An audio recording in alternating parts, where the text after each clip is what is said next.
जय श्री राधे, जय श्री कृष्णा, हर हर महादेव। तो दोस्तों, जैसा कि आप सब जानते ही हैं कि बैसाख का जो महीना है वो 4-5 दिनों ये शुरू हो रहा है भाई। तो इसी बैसाख के महीने को मधुसूदन के नाम से भी जाना जाता है। मधुसूदन के नाम से क्यों जाना जाता है? क्योंकि भगवान नारायण ने, श्री कृष्ण ने मधु नामक एक राक्षस का वध किया था। तो इसी दिन से, उस दिन से ही मधुसूदन नाम के राक्षस का वध करने पर ही यह जो बैसाख मास का महीना है मधुसूदन के नाम से विख्यात हो गया। माघ मास की तरह और कार्तिक मास की तरह बैसाख का जो महीना है वो अत्यंत पवित्र माना गया है भाई। इसमें जितना मर्जी दान पुण्य कीजिए, और गर्मी जैसे शुरू हो चुकी है तो जल सेवा जरूर कीजिए। पक्षियों के लिए, जैसे बाहर गली में जो कुत्ते हैं या कोई नंदी है या कोई हमारी गौ माता बाहर विचरती आपको दिखे तो जल की सेवा जरूर कीजिए, अन्न की सेवा जरूर कीजिए। ज्यादा भंडारा हम नहीं दे सकते तो आप क्या कीजिए, छोटे छोटे पात्रों में चावल, बाजरा नहीं सॉरी, क्योंकि गर्मी शुरू हो चुकी है तो कबूतरों के लिए आप बाजरा भी नहीं रखेंगे, उनके लिए आप चावल या फिर ऐसा अन्न का जो आप व्यवस्था कर दीजिए छोटा छोटा। और जल जरूर रखिए दोस्तों, क्योंकि इस महीने में प्यास लगनी ऑटोमेटिकली शुरू हो जाती है। जैसे हमें लगती है तो जीव जंतुओं को भी शुरू हो जाती है लगनी। आप छोटे छोटे पात्रों में अपनी छत पर रख सकते हैं, कहीं गली खुंचे में, आपको जो भी आपसे बस व्यवस्था बन पाए वो आप कीजिए जरूर। तो इसी बैसाख मास में हम भागवत, जो श्रीमद् भागवत है वो शुरू कर रहे हैं इसका अध्ययन। तो वैसी तो भागवत आपने बहुत पढ़ी होगी, लेकिन जो है ढोकरे जी महाराज की जो भागवत है वो बहुत ही सरल भाषा में, बहुत ही मधुर भाषा में लिखी गई है। इसको पढ़ने से यह समझ में भी जल्दी आ जाती है। जैसे हमारे कई बुजुर्ग हैं उनको समझ में नहीं आती श्रीमद् भागवत, तो ये जो भागवत है वो बहुत ही सरल भाषा में लिखी गई है। तो चलिए इसका आनंद लेते हैं और नमस्कार करते हैं। तो दोस्तों, पहले मैंने एक चौकी लगा ली है। चौकी लगाकर उस पर पीला या लाल वस्त्र आप बिछा सकते हैं। फिर उसके बाद श्रीमद् भागवत का आप पूजन कीजिए, जल से इनको स्नान कराइए। फिर ऐसे सोचिए, मन में भाव रखिए कि हमारे भगवान है, हमारे श्री राधा कृष्ण भगवान ही यहाँ पर पुस्तक के रूप में विराजमान है। उसके बाद आप चाहे एक फूल ले सकते हैं या आप एक फूल की पत्ती ले सकते हैं, वो चढ़ाइए और फिर नमस्कार कीजिए। जय श्री राधे, जय श्री कृष्ण। तो शुरू करते हैं। तो और आप भी मेरे साथ आनंद लीजिए श्रीमद् भागवत का। राधा राधा राधा राधा। शुरू में दोस्तों आपको ये लगेगा कि पता नहीं क्या क्या क्या क्या पढ़े जा रही है, तो लेकिन आगे जो बहुत सारे रस इस भागवत में आएंगे। आप आनंद से हर रोज जुड़ा कीजिए, हर रोज वीडियो को देखा कीजिए, वीडियो में को प्यार दीजिए और जय श्री राधे, जय श्री कृष्णा, जय माता की कमेंट में जरूर लिखिए। तो चलिए शुरू करते हैं। शुरू करने से पहले जय श्री राधे कमेंट में जरूर लिखा कीजिए। श्री गणेशाय नमः, श्री सरस्वत्याय नमः, श्री गुरुभ्यो नमः, ओम नमो भगवते वासुदेवाय, श्री कृष्ण शरणम नमः। जो जगत की उत्पत्ति, स्थिति और विनाश के हेतु है तथा जो तीनों प्रकार के पाप के नाश करता है, सच्चिदानंद स्वरूप भगवान श्री कृष्ण को हम सब वंदन करते हैं। परमात्मा के 3 स्वरूप शास्त्रों में कहे गए हैं, सत्य, चित्त और आनंद। सत्य प्रकट रूप से सर्वत्र है, चित्त मौन और आनंद अप्रकट है। जड़ वस्तुओं में सत्य और चित्त है परंतु आनंद नहीं है। जीव में सत्य और चित्त प्रकटता है परंतु आनंद अप्रगट रहता है, अर्थात अप्रगट रूप से रहता है, अव्यक्त रूप से है। वैसे आनंद इसके अपने अंदर ही है, फिर भी आनंद को मनुष्य बाहर ही खोजता है। मनुष्य नारी, देह, धन, संपत्ति आदि में आनंद खोजता है। आनंद तो तुम्हारा अपना स्वरूप है, आनंद तो तुम्हारे अंदर ही है। इस आनंद को जीवन में किस प्रकार प्रकट करें, यही भागवत शास्त्र सिखाता है। दूध में मक्खन रहता है, फिर भी वह हमें दिखता नहीं, परंतु दूध से दही बनकर दही मंथन करने पर मक्खन दिख जाता है। ठीक इसी प्रकार से मानव को मनोमंथन करके आनंद को प्रकट करना है। दूध में जैसे मक्खन का अनुभव नहीं होता, इसी प्रकार ईश्वर का, जो कि सर्वत्र है, फिर भी उनका अनुभव नहीं होता। जीव है तो ईश्वर का ही, तो भी उस ईश्वर को पहचानने का यत्न करता नहीं है। इसी कारण से इसे आनंद नहीं मिलता। कोई भी कैसा भी जीव हो, उसे ईश्वर से मिलना है। नास्तिक भी थक हार कर अंत में शांति खोजता है। आनंद के अनेक प्रकार तैत्तिरीय उपनिषद में बताए गए हैं, परंतु इनमें से दो मुख्य आनंद हैं, साधनजन्य आनंद, स्वयं सिद्धि आनंद। साधनजन्य आनंद अर्थात विषयजन्य आनंद, जो कि साधना या विषय के नाश होने पर उस आनंद का विनाश होता है और होगा। योगियों के पास कुछ भी नहीं होता, फिर भी उनको आनंद है, अर्थात सदा आनंद से रहते हैं। इससे सिद्ध होता है कि आनंद अंदर है।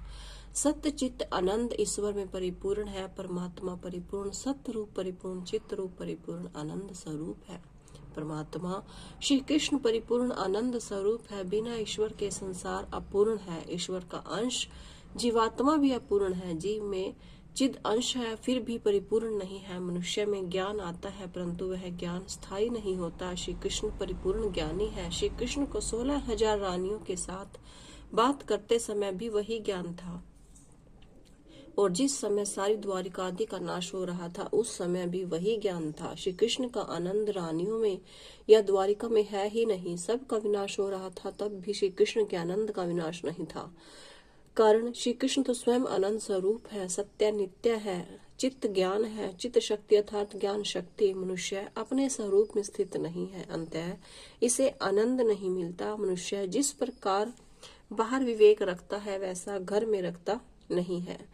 मनुष्य एकांत में सब स्वरूप में स्थित रहता नहीं, जबकि उत्पत्ति स्थिति और संहार लीला में श्री ठाकुर जी के स्वरूप में कोई परिवर्तन नहीं होता। श्री ठाकुर जी संहार को भी अपनी लीला ही मानते हैं। उत्पत्ति स्थिति और संहार श्री ठाकुर जी की लीला है। परमात्मा तीनों में आनंद मानते हैं और अपने स्वरूप में स्थित रहते हैं। जिसका ज्ञान नित्य टिकता है, उसे ही आनंद मिलता है, वही आनंदमय होता है। जीव को यदि आनंद पूर्वक होना हो तो उसे सच्चिदानंद आश्रय होना है। यह जीव जब तक परिपूर्ण नहीं होता, तब तक उसे शांति नहीं मिलती, आनंद नहीं मिलता। संसार का प्रत्येक पदार्थ परिणाम में विनाशी होने के कारण परिपूर्ण नहीं है। परिणाम स्वरूप यह तो भगवान श्री नारायण है। इस प्रभु नारायण को जो पहचानता है और उस नारायण के साथ मन को तो तदाकार करता है, उसी का मन नारायण के साथ एक होता है। केवल वह जीवात्मा श्री नारायण रूप बनता है और वही परिपूर्ण होता है, तभी जीव का जीवन सफल होता है। जीव जब तक अपूर्ण है, तब तक इसे शांति नहीं मिलती। जीव जब ईश्वर से मिलता है और उसका अप्रोक्ष साक्षात्कार करता है, तभी जीव परिपूर्ण होता है। परमात्मा श्री कृष्ण के दर्शन पाने के लिए ही मनुष्य का अवतार है। मानव ही श्री भगवान का दर्शन कर सकता है। पशु को तो अपने स्वरूप का भी भान नहीं है, तो वह बेचारा परमात्मा के दर्शन तो करे तो कैसे करे। परमात्मा के दर्शन के बिना जीवन सफल नहीं हो पाता।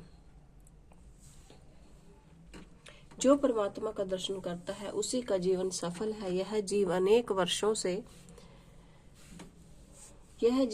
वर्षों से भोग भोगता चला आ रहा है, फिर भी इसे शांति तो मिली ही नहीं। यह शांति तो तब मिलेगी जब जीव को परमात्मा का दर्शन मिलेगा। श्री कृष्ण परमात्मा के दर्शन के बिना जीव को परिपूर्ण शांति नहीं मिलती।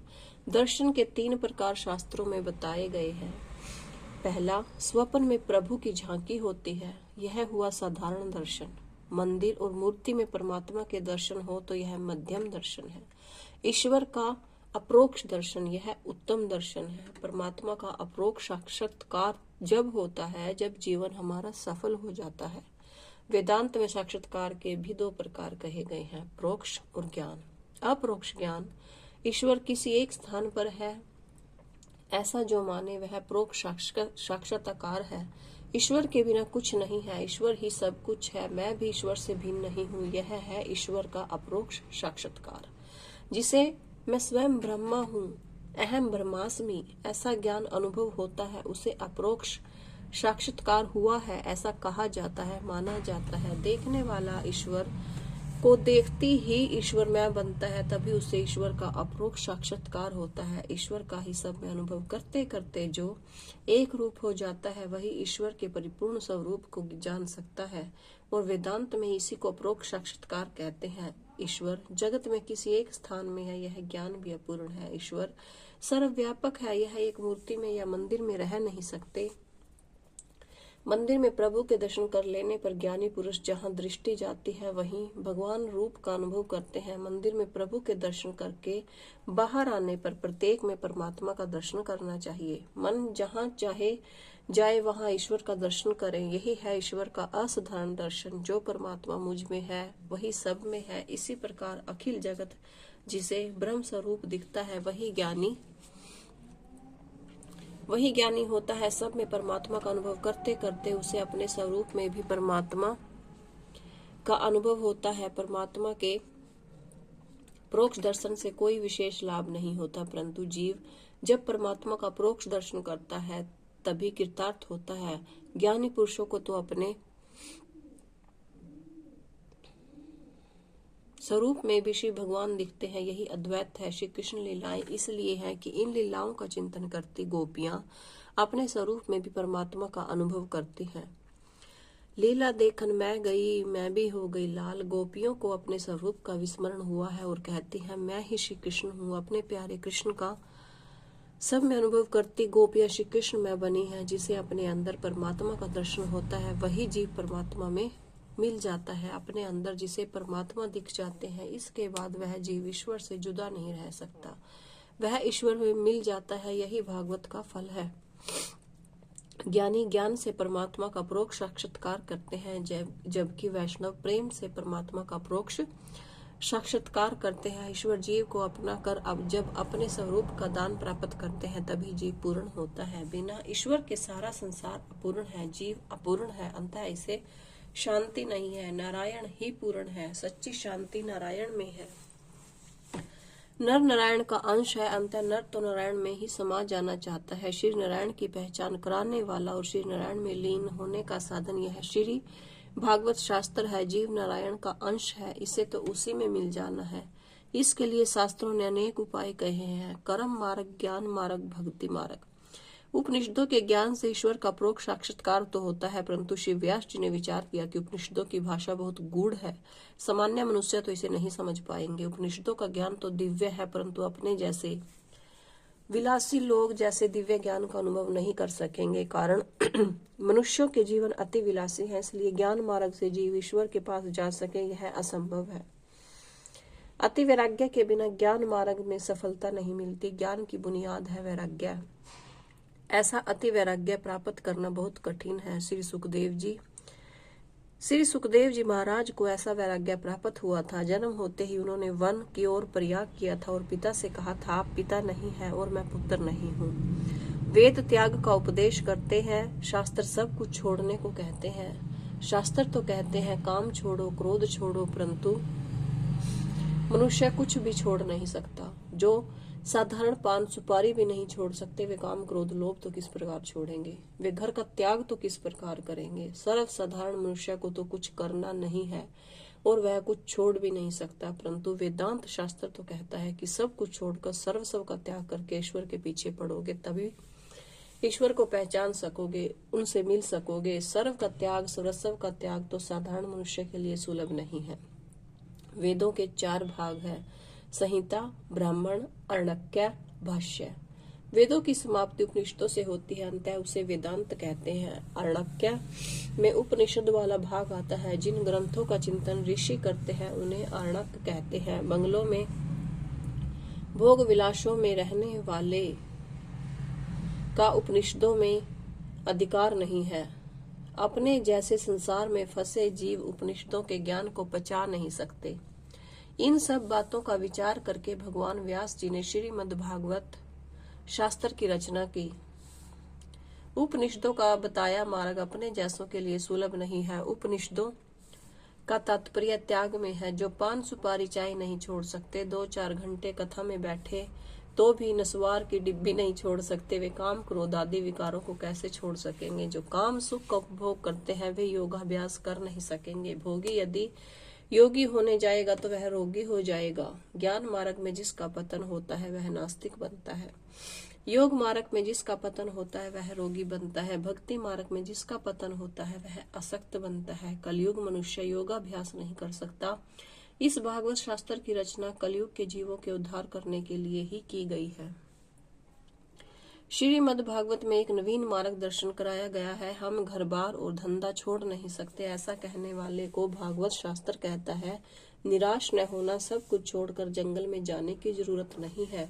केवल जंगल में जाने से ही आनंद मिलता है ऐसा नहीं है। जीव सब प्रकार की प्रवृत्ति छोड़कर निवृत्ति में बैठता है, तब भी मन में प्रवृत्ति के ही विचार आते हैं। जय श्री राधे, जय श्री कृष्णा, हर हर महादेव।